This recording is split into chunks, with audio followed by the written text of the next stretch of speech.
성도의 확신이 뭔가? 우리가 이제 많이 이 말 사용하는데요. 웨스트민스터 신앙 고백서에서는 우리가 생각하는 것과 조금 다른 그런 규정을 할 겁니다. 근데 이게 이제 성도의 확신 영역이거든요. 그래서 성도의 확신에 대해서 한번 오늘 살펴보도록 합니다. 먼저 한번 내용 읽고 잠시 나누겠습니다. 성도의 확신은 시작. 성도의 확신은 믿음의 본질을 구성하는 요소가 아닌 바 그 확신을 위하여 비상한 무슨 계시가 필요한 것은 아니다. 성도의 확신에는 그 열매로서 평화와 기쁨, 사랑과 감사, 순종의 즐거움이 따른다. 어떻게 보면 상당히 우회적이고 좀 소극적인 그런 규정 같습니다만은 우리가 확신에 대해서 많은 질문을 던져요. 그런데 대체로 다른 것들은 다른 어떤 답을 우리가 얻으려고 질문을 던지는데 이 확신이라는 것은 대체로 그냥 내가 답을 가지고 있는 것으로 생각이 쉽습니다. 우리가 첫 줄만 봐도 벌써 우리에게 와닿는 게 있죠. 믿음의 본질을 구성하는 것이 확신이 아니다 이렇게 이야기합니다. 물론 하나님이 주시는 확신의 영역은 있어요. 그래서 우리가 신학에서 확신이다 또 교리에서 확신이다라고 하는 것은 다른 것이 아닙니다. 객관적으로 진리의 말씀이 나에게 받아들여지는 그게 확신의 영역입니다. 그러니까 이 확신이라는 것도 사실 우리가 영어로 assurance란 말을 쓰는데 조금 전문적으로 써야 돼요. 우리가. 믿음의 세 가지 요소에 확신의 영역이라는 게 있습니다. 그런데 그 확신이 어떻게 주어지느냐. 말씀을 받아들이는 나의 어떠함이 확신의 모습이에요. 그래서 내가 이것을 내가 굳게 세상 말로 그냥 나 이거 확실히 믿고 있어. 그런 내가 어떤 의지적으로 혹은 내가 그런 이치 현상 그런 거로서 확신한다는 게 아니라 하나님의 말씀이 나에게서 받아들여지는 믿음이 선물이니까 확신도 선물이에요. 믿음의 요소라면 믿음이 은혜의 선물이니까 믿음이 오늘 아침 우리 설교 때도 한번 같이 했지만요. 혈통으로나 육정으로나 사람의 뜻으로 난 것이 아니야. 오직 하나님의 뜻으로 난 것이다. 그게 믿고 영접하는 사람이거든요. 하나님께로 난 자들이나 혈통으로나 육정으로나 사람의 뜻으로 난 것이 아니라 오직 하나님께로 난 자들이라. 하나님께로 났다는 게 무조건적 선택이거든요. 무조건적 은혜로 택함받은 사람은 믿음이 선물로 주어지고 그 믿음으로 영접하는 자, 예수 그리스도를 영접해서 하나님의 자녀라 일컫는다. 다 동시에 일어나거든요. 그러니까 우리가 이 부분을 먼저 잘 생각해야 돼요. 그러니까 성도에게 확신이라는 것이 믿음의 확신이라는 요소가 있어요. 사실 있는데 믿음의 확신이라는 요소가 성도가 무엇을 확신한다는 의미에서의 확신이 아니라 하나님의 은혜로 믿음으로 우리가 선물로 주어지는 그 믿음에 따르는 말씀을 받아들이는 은혜를 누리는 거. 사실 우리가 하나님을 아버지라 부르는데 하나님을 아버지라 부르는 것은 믿고 부르는 거거든요. 근데 하나님을 아버지라 믿고 부르는 그 내 마음에 확신이 있다면 그것이 어찌 나로부터 나오는 거겠어요? 그렇지 않겠어요? 그것은 이미 주어지는 것이죠. 그것은 피할 수 없이 주어지는 거죠. 불가항력적인 피할 수 없는 은혜로서 주어지는 것이죠.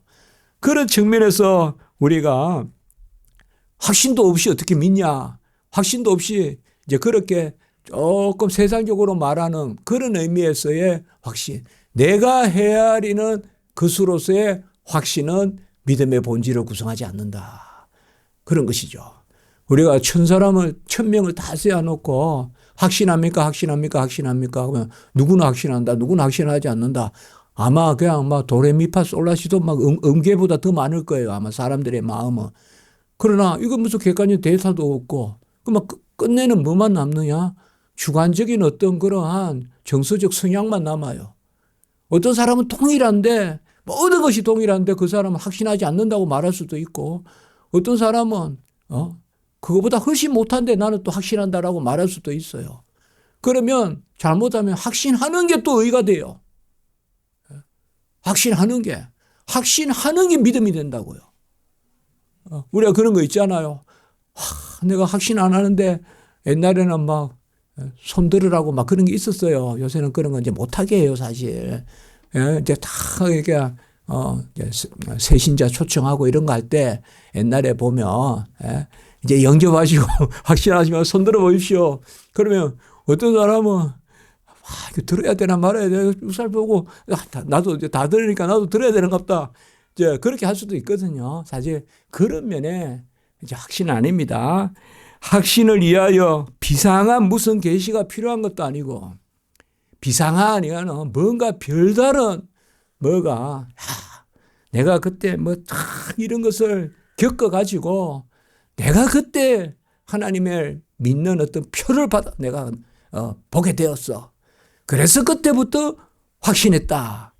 뭔가 이렇게 나에게 특별하게 비상하게 이렇게 범상치 않게 일상적이지 않은 그 무슨 일이 기적적인 무슨 일이 일어나가지고 또 내가 확신하게 된다는 것도 아니며 일단 이렇게 이야기하고 있어요. 그래서 크게 우리가 성도의 확신에 대한 오해 두 가지를 일단은 아니라고 이야기하고 있는 거예요. 첫째는 그냥 수월하게 말해서 어떤 확신은 단순히 우리의 정서적 어떤 성향이라거나 어떤 정서적 표현이라거나 그런 것은 아니고 조금 한 단계 더 말씀한다면 전인적인 영역이에요. 정서가 아니라 전인적인 거. 제가 그 전에 그런 이야기 했죠. 이 다리 못 믿어 하면서 건너가고 있어요. 그럼 그거 믿는 거예요. 나 비 안 맞았어 하는데 맞았어요. 집에 와보니까. 그건 맞은 거예요.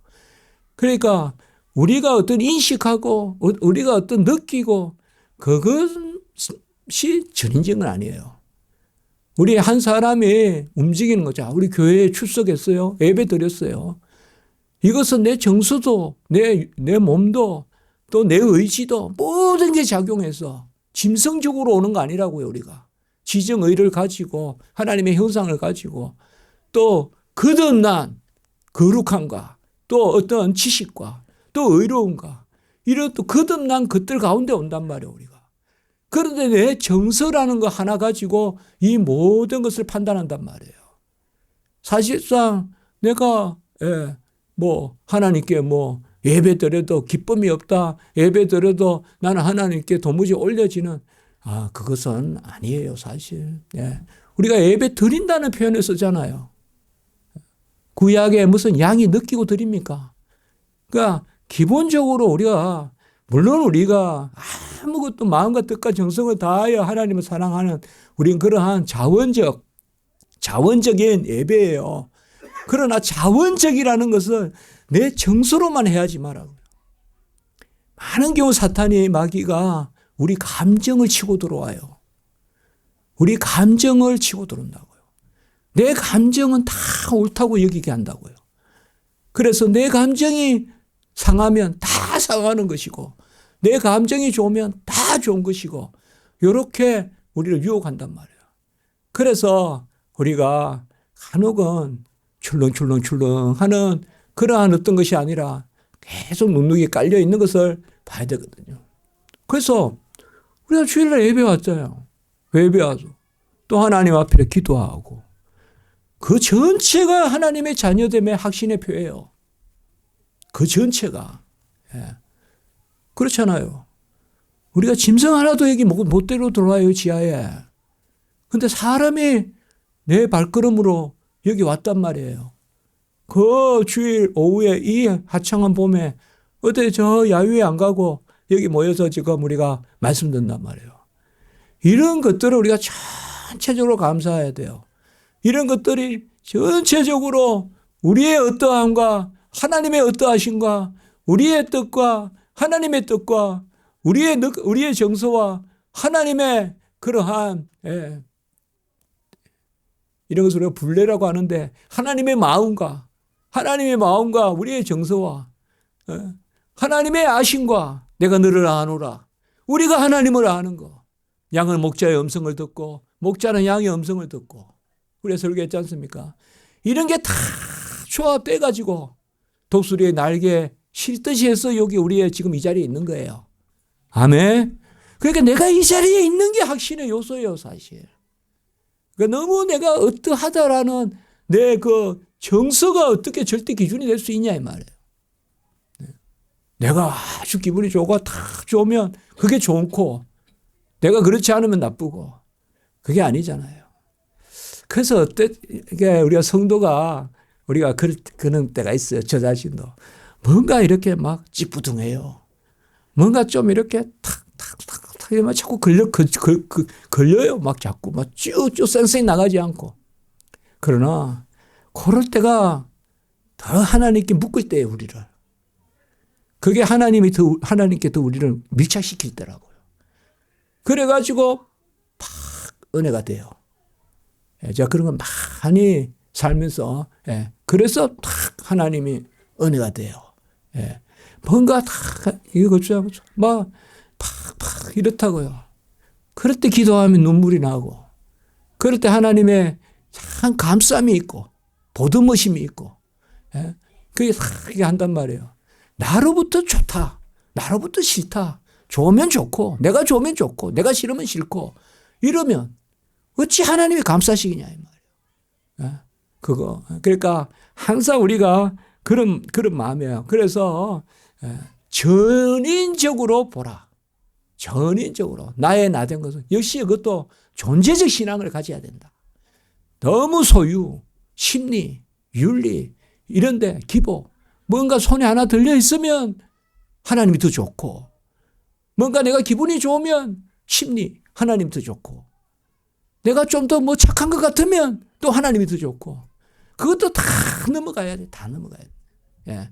그것이 안 좋다는 게 아니라 우리는 이 땅에서 완전치 않음으로 내 지체의 법과 성령의 법이 다투는 것을 보노라. 오라 나는 공고한 자로다. 로마서 7장 13절. 그리고 8장 2절에 생명의 성령의 법이 육체의 사망의 법을 육체와 사망의 법을 이겼다. 그 8장 2절 연결되지 않습니까? 그거거든요. 그래서 그 다음 거 한 번 더 읽을까요? 성도의 확신에는 시작. 성도의 확신에는 그 열매로서 평화와 기쁨, 사랑과 감사, 순종에 의해 즐거움이 따른다. 이렇게만 이야기하고 있어요. 그래서 우리가 어떻게 보면 확신을 놓고 하지 말고 기쁨을 강구하세요. 그러면 그 기쁨이 확신이에요. 그 기쁨이 확신의 열매란 말이에요. 우리가 그런 말 있잖아요. 저기 옛날에 기억이 나는데 배수진 했던 있지 않습니까? 신립에 뭐 700의 총이라고 있지 않습니까? 그쪽 지역에 지금 이제 아동 시인이 있는데 그야말로 콩 심으면 콩 나고 팥 심으면 팥 난다는 그 시가 있어요. 근데 콩과 팥은 몰라요. 콩과 팥이 땅속에 있는데 어떻게 알아요? 싹이 나면 알아요. 싹이 나면. 싹이 나면 안다고요. 우리 들풀도 그냥 겨울에 보면 몰라요. 근데 이제 봄에 싹이 나면 알아요. 그 바로 여기에서 같이 합니다. 열매예요. 그냥 우리는요. 그 성경에도 그 말씀 나오는데 열매를 강구하세요. 나를 믿지 않으되 하거든 내가 행한 것으로 믿어라 이렇게 했어요. 주님께서. 그러니까 열매 여기 보면 평화와 기쁨 사랑과 감사 순종 하나님 화평케 하소서 주여 기쁨 주소서 또 주여 종을 사랑하게 하소서 사랑에 누리고 하게 하소서 이런 가운데 하나님이 우리를 사랑스럽게 빚어가고 감사가 감사를 낳고 그 가운데 그게 우리의 확신이다. 이거예요. 이거밖에 답이 없어요. 제가 처음에 아까 모두에 이야기를 했죠. 이게 답이에요. 그리고 이게 진짜 답이에요. 끝내 내 생각으로 가지 말라고요. 끝내 내 생각으로 가지 마. 왜? 다 하나님께 맡기면서 확신은 왜 내가 하려고 하는 말이에요. 확신도 하나님께 맡겨야죠. 부모가 나를 꼭 안아야 내가 자녀됨의 확신을 갖는 거지. 내가 어린아이가 뭐 부모 안에서 내가 무슨 이성적 판단으로 뭘 해서 자녀임을 알겠어요. 누리고 있는 게 자녀임을 확신하는 거죠. 아멘. 그 밑에 보세요. 베르도후서 1장 10절 부르심과 택하심을 굳게 하라. 그 밑에 시작. 그러므로 형제들아 너 힘써 너희 부르심과 택하심을 굳게 하라. 너희가 이것을 행한 적 언제든지 실족하지 아니하리라. 여기서 뭘 알 수 있는가 하면 단순히 정서가 아니라는 거예요. 단순히 마음이 정서가 확신의 요소 아니에요. 어떻게 보면 내 마음은 내 확신의 요소에 걸림이 될 수도 있어요. 무조건 걸림이라는 건 아니에요. 예, 그러나 그냥 여러분 하나님의 은혜를 누리는 편에서 구하고 두드리고 찾으라 그런 기도하는 편에서 주님께서 우리에게 베풀어 주시는 그런 것을 내가 아멘하는 그 자리가 그 때가 확신의 때예요. 그게 가장 확신을 하는 때라고요. 아멘 할 때 있어요. 그게 내 자녀됨이에요. 그때가. 아멘. 아멘 할 때 있다고요. 그때가 내가 가장 자녀됨이 넘칠 때예요. 아멘 할 때. 자, 그 밑에 고린도후서 13장 3절 4절 여기 주님이 내 안에 계시는 증거예요. 이것도 말씀을 이야기해요. 시작. 이는 그리스도께서 내 안에서 말씀하시는 증거를 너희가 구하미니 그는 너희에게 대하여 약하지 아니하고 오히려 너희 안에서 강하시니라. 그리스도께서 약하심으로 십자가에 못 박히셨으나 하나님의 능력으로 살아계시니 우리도 그 안에서 약하나 너희에게 대하여 하나님의 능력으로 그와 함께 살리라. 왜 이 구절을 들었을까요? 같이 합니다. 주 내 안에 사심이 확신이다. 그러니까 확신은 그저 주관적인 게 아닙니다. 전인적인 누림, 또 전인적인 하나님께 송영, 예배 이런 게 다 확신이에요. 여러분 본질은 기도하는 거예요. 예배하는 거고. 본질은 내가 판단해서 응답받는 게 본질 아니에요. 기도하고 있는 게 본질이에요. 그리고 기도하면 하나님은 모든 것을 들으십니다. 아멘. 감사합니다. 이제 오후로 조금 시간이 지났는데 오후 예배를 하나님께 영광 올리겠습니다.